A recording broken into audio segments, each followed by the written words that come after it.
My name is Melissa Trimmer. I'm the corporate executive chef here at Dawn Foods. Today we're making cherry cordial brownies. What I love about this recipe is that it's a layered brownie and blondie recipe. So I'm going to mix twice and layer them into the pan. Let's get started. For this recipe, I want to start with a paddle attachment already on the mixer. First, I'm going to put in a pound of whole eggs. Next, I'm going to put in 7 ounces of cherry fruit bits. These Dawn cherry fruit bits are concentrated to give you awesome flavor and color. Next, I'm going to put in vanilla extract. It's made from 100% Madagascar vanilla. I put in ½ ounce. We want our pretty cherry layer to have some really nice color. I'm going to use 8 drops of Princess Pink Chef Master Gel Colors. I'm going to put in 5 pounds of R&H cream cake base. R&H cream cake is super versatile to be used in lots of different applications. After that, I'm going to add a pound of Bakery Essentials light brown sugar. Finally, we're going to add about ½ ounce of kosher salt. You'll notice I still have some soft butter on the bench. That's okay, we'll add it a little later. We're going to mix on low speed for 1 minute.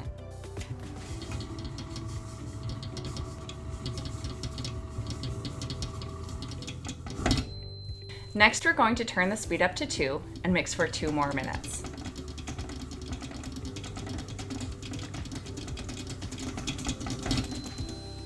Now I'm going to add in 11 ounces of unsalted butter.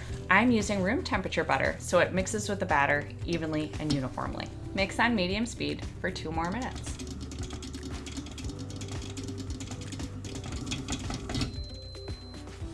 Last, we'll mix on low speed for 30 seconds.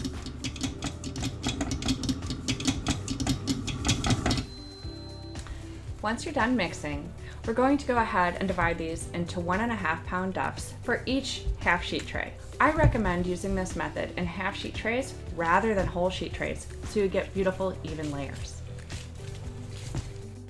Now we're going to prepare the pan for baking. I'm going to put that cherry blondie in first, and then later when we unmold, we'll flip it over so that the blondie is on top. In order to make sure that that works perfectly, I'm going to use Bakery Essentials pan spray. I'm going to spray first on the sides of the pan and then up the middle.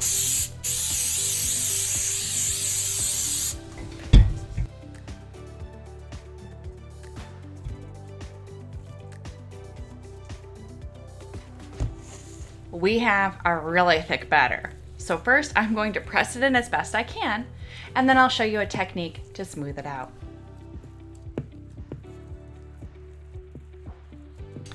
When doing the initial press, make sure to cover up any holes.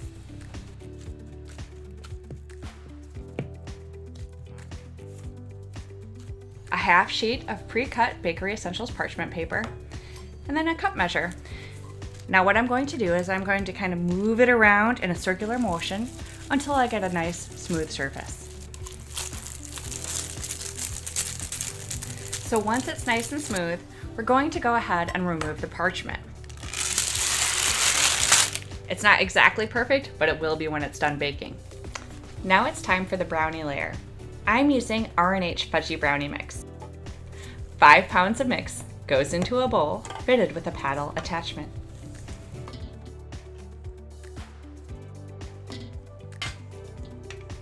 Next, I'm going to start the mixer on low speed.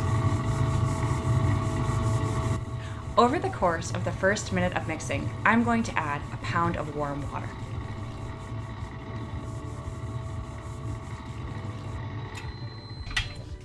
After the first minute of mixing, I'm going to scrape the bowl and do 1 more minute on low speed.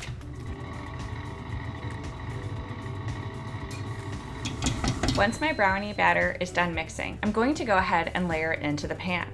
I'm also going to use 1 pound, 8 ounces of brownie batter. The rest I'll use for other brownies. You'll see me spread it around the pan, and that's because this is a layered application. R&H Fudgy Brownie Mix is formulated to spread on its own and bake evenly. If you're nervous about whether or not you're spreading too thinly, again, don't worry, it's gonna level out in the oven. Now I'm going to bake these at 350 degrees Fahrenheit until they're set all the way through. I'm gonna put these in the oven. So these are my brownies, and they have been baked and frozen, kind of like we just talked about. I'm going to take a palette knife, and just to help loosen the product right around the edges. You can see here, this is really kind of my insurance step to make sure that they're gonna unmold the way I want them to. If you see it kind of popping up like mine does, that's a really good sign. Okay. Next, we're going to unmold. Brownies can get a little sticky though, so the way we mitigate that when we unmold is by using a little bit of sugar before we flip it onto the board.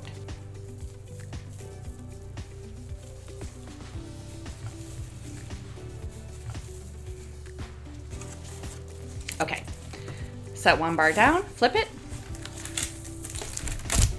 Let's see if it unmolds. We're in luck. You can really see those beautiful layers right here. So we see our brownie layer, we see our cherry cream cake layer, and then we have to remember to take the paper off so that we don't have paper in our finished product. Now this one doesn't get flipped back over. Remember, we've baked it upside down because we want the layers to be chocolate, cherry, and then chocolate, just like a cherry cordial. So I'm going to go right into topping it. I've got our souffle soft set coating. So this one has been melted just a touch out of the tub, not enough to make it liquid, but enough to give me a nice textured appearance on my brownies. We're going to spread it out and then give it a little texture. We used 1 pound 4 ounces for each half sheet tray.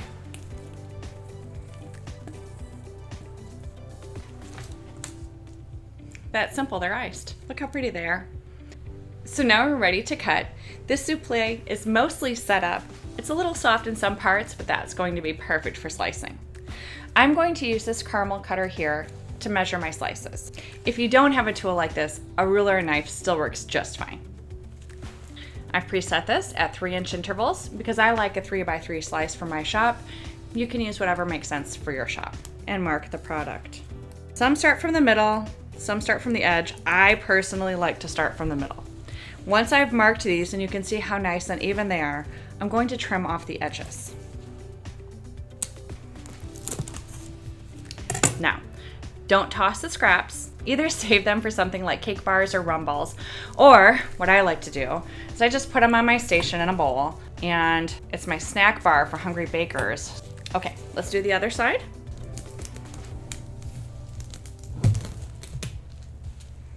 Before I slice all the way through, I'm going to mark the other side, and I do that so that the sides don't get twisted. Once again, we'll line it up first, and then mark. If you're worried about having too much scrap, you can certainly adjust the settings to make sure you have less of it. In this case, I want 3x3 squares, but whatever works best for your shop. So now we cut all the way through.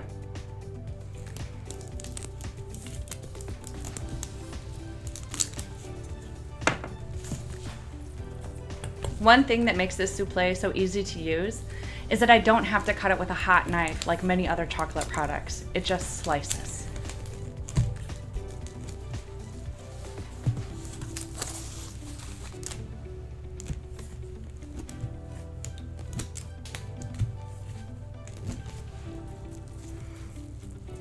And there you have it, chocolate cherry cordial brownies. For more brownie inspiration, visit us at dawnfoods.com.